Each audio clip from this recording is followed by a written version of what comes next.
George Kambosos Jr. is one hell of a warrior. Look, I'm going to be frank about it. I'm going to be straight up about it.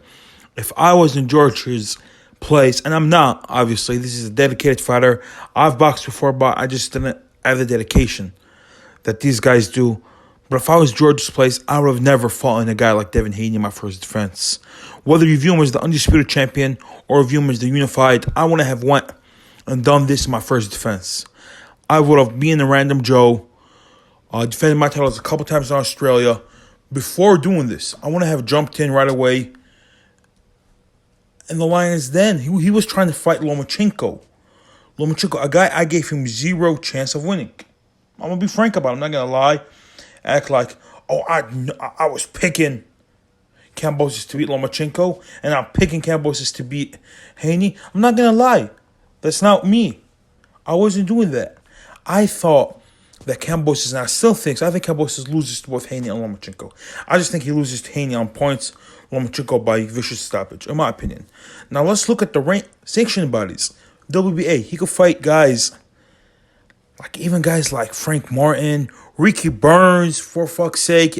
Through the IBF, he can fight guys like Maxie Hughes. Through the WBO, he can fight rematches with Lee Selby. Like, that was a close fight. Let's right the wrong. He has so many weak guys on these sanctioned bodies list.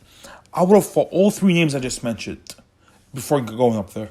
Would have made my money, made a few $1,000,000, milk the titles, not right away go in for an undisputed match. And I see a lot of people clowning him. What the fuck is wrong with you guys? This dude is going into the Lions Den immediately. George Kambosos Jr.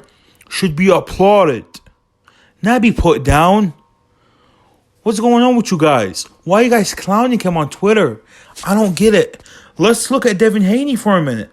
For real, let's look at Devin Haney. Props for Devin Haney for taking this fight, for signing with Top Rank just to take this fight, doing the impossible. He's only 23.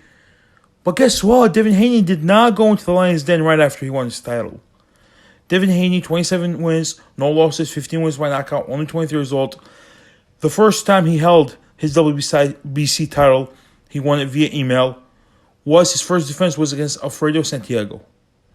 It was on, I think, the Logan Paul KSI undercard. He won that fight via decision. Then you fought Gamboa. Then you fought Linares. Then you fought Joseph Diaz. None of those fights he was going to lose. You know what I mean? None of those fights, the perception is you're probably going to lose that fight, man. None of the fights were against a guy who has the potential to being a multi-weight champion or against a guy who is a multi-weight champion. That's what Campos is trying to get against Devin Haney, a guy who many of us think is going to probably win the title even at 140. Many people would even favor Devin Haney over Josh Taylor, and I'm one of those people. And Vasily Lomachenko, he showed us greatness time and time again. He was trying to get in the ring with two of those guys. You know what I mean?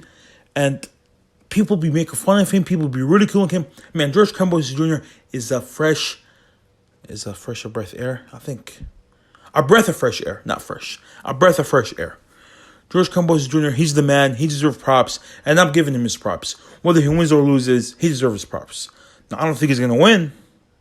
I still view him as a B-plus level fighter. I don't view him as an A-level fighter. But and even if he beats Haney, maybe Haney's not an A-level fighter either. Because we haven't seen dominance from Haney. I think Haney's an A-level fighter. Haven't seen it yet. I haven't. Let's see what happens. Give me your thoughts in the comment section below. Like and subscribe if you enjoyed the video. Stick boxing out.